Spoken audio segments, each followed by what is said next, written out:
Japan is an island by the sea filled with volcanoes and it's beautiful. In the year negative a billion, Japan might not have been here. In the year negative 40,000, it was here, and you could walk to it, and some people walked to it. Then it got warmer, some icebergs melted, it became an island, and now there's lots of trees, because it's warmer. So now there's people on the island, they're basically sort of hanging out in between the mountains, eating nuts off trees, and using the latest technology, like stones and bowls. Ding dong, it's the outside world, and they have technology from the future, like really good metal and crazy rice farms. Now you can make a lot of rice really, really quickly. That means if you own the farm, you own a lot of food, which is something everybody needs to survive. So that makes you king. Rice farming and rice kingdoms spread across the land, all the way to here. The most important kingdoms were here, here, here, here, here, here, and here. But this one was the most important, ruled by a heavenly superperson, or emperor for short. Knock knock, get the door, it's religion. The new prince wants everyone to try this hot new religion from Biekt. Please try this religion, he said. No, said everybody. Try it, he said. No, said everybody again, quieter this time. And so the religion was put into place, and all the rules that came with it. Then the government was taken over by another clique, and they made some reforms, like making the government govern more, and making the government more like China's government, which is a government that governs more. Hi, China, they said. Hi, dipshit, said China. Can you call us something else other than dipshit, said Japan. Like what, said China. How about Sunrise Land, said Japan. And they stole China's alphabet and wrote a book about themselves. And then they made lots of poetry and art and another book about themselves. Then they stopped moving the capital every time the emperor died and kept it in one place for a while, right here. And they conquered the north finally. Get that squared away. A rich hipster named Kukai is bored with modern Buddhism, visits China, and learns a better version which is more spiritual. Comes back, reinvents the alphabet, and causes art and literature to be great for a long time. And the royal palace turned into such a dream world of art that they really didn't give a shit about running the country. So if you live outside the palace, how are you supposed to protect your shit from criminals? Hire a samurai. Everyone started hiring samurai. Rich, important people hired samurai. Poor people who could not afford to hire samurai did not hire samurai. The samurai became organized and powerful, more powerful than the government. So they made their own military government, here. They let the emperor still be emperor, but the shogun is actually in control. Breaking news, the Mongols have invaded China. We've invaded China, said the Mongols. Please respect us, or else we might invade you as well. Okay, said Japan.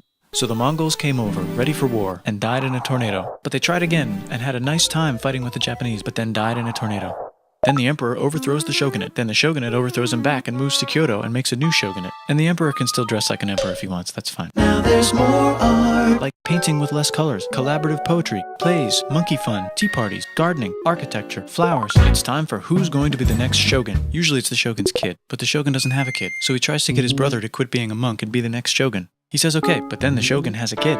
So now who's it gonna be? Vote now on your phones. And everyone voted so hard that the palace caught on fire and burned down. The shogun actually didn't care, he was off somewhere doing poetry. And the whole country broke into pieces. Everyone is fighting with each other for local power, and it's anybody's game.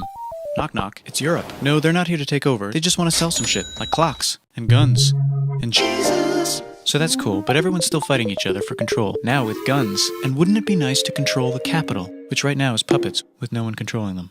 This clan is ready to make a run for it, but first they have to trample this smaller clan, which is in the way. Surprise, the smaller clan wins, and the leader of that clan steals the idea of invading the capital and invades the capital. And it goes very well. He's about halfway through conquering Japan when someone who works for him kills him, and then someone else who works for him kills them, and that guy finishes conquering Japan. And then he confiscated everybody's swords, and made some rules. And now I'm going to invade Korea, and then hopefully China, he said, and failed, and also died. But before he died, he told these 5 guys to take care of his 5-year-old son until he's old enough to be the next ruler of Japan. And the 5 guys said, yeah, right, it's not going to be this kid, it's going to be one of us, because we're grown-ups. And it's probably going to be this guy, who happens to be way more rich and powerful than the others. A lot of people support him, but a lot of people support not supporting him. They have a fight, and he wins, and starts a new government, right here. And he still lets the emperor dress like an emperor, and have very nice things. But don't get confused, this is the new government, and they are very strict. So strict they closed the country.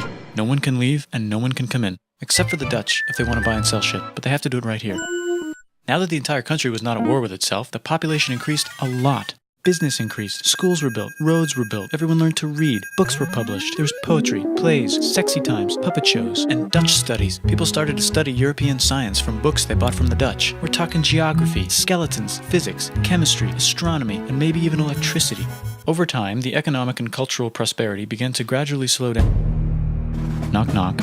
It's the United States, with huge boats, with guns. Gunboats. Open the country. Stop having it be closed, said the United States. There's really nothing they could do, so they signed a contract that lets the United States, Britain, and Russia visit Japan anytime they want.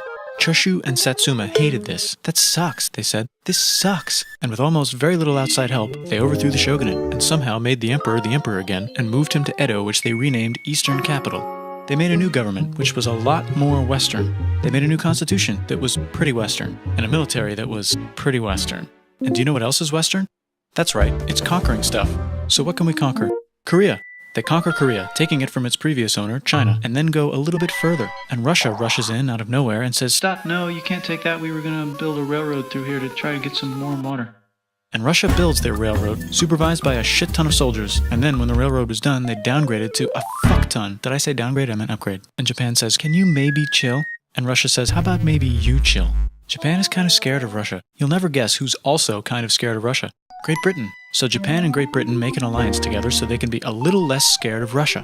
Feeling confident, Japan goes to war against Russia, just for a moment, and then they both get tired and stop. It's time for World War I. The world is about to have a war, because it's the 1900s and weapons are getting crazy, and all these empires are excited to try them out on each other. Meanwhile, Japan has been enjoying conquering stuff and wants more. And the next thing on their list is this part of China and lots of tiny islands. All that stuff belongs to Germany, which just had war declared on it by Britain because Britain was friends with Belgium, which was being trespassed by Germany in order to get to France to kick France's ass because France is friends with Russia, who was getting ready to kick Austria's ass because Austria was getting ready to kick Serbia's ass because someone from Serbia shot the leader of Austria's ass. Or actually shot him in the head. And Britain is currently friends with Japan, so you know what that means. Duh, Japan should take the islands. Which they wanted to do anyway, so they called Britain on the telly to sort of let them know. And then they did it. And they also helped Britain a little here and there with some errands and stuff. Now the war is over, and congratulations, Japan, you technically fought in the war, which means you get to sit at the negotiating table with the big dudes, where they decided who owns what. And yes, Japan gets to keep all that shit they stole from Germany. You also get to join the post-war mega alliance, the League of Nations, whose mission statement is to try not to take over the world. The Great Depression is bad, and Japan's economy is now crappy, but the military is doing just fine, and it invades Manchuria. In the League of Nations, it's like, "No, don't do that. If you're in the League of Nations, you're not supposed to take over the world." And Japan said, "How about I do anyway?" And Japan invaded more and more and more and more of China, and was planning to invade the entire East. You've got mail. It's from Germany, the new leader of Germany. He has a cool mustache, and he's trying to take over the world and needs friends. This also got forwarded to Italy. They all decided to be friends because they had so much in common. It's time for World War II. Germany is invading the neighbors. Then they invade the neighbors' neighbors. Then the neighbors' neighbors' neighbors, who happened to be Britain, said, "Holy shit." And the United States started helping Britain because they are good friends, and started not helping Japan because they're friends and our friends are not friends. Plus they're planning on invading the entire ocean. The United States is also working on a large, very huge bomb, bigger than any other bomb, ever, just in case. But they still haven't joined the war. War looks bad on TV, and the United States is really starting to care about their image. But then Japan spits on them in Hawaii and challenges them to war. And they say yes. And then Germany, as a symbol of friendship, declares war on the United States also. So the United States goes to war in Europe, and they help the gang chase Germany back into Germany. And they also start chasing Japan back into Japan. And they haven't used the bomb yet and are curious to see if it works, so they drop it on Japan. They actually drop 2.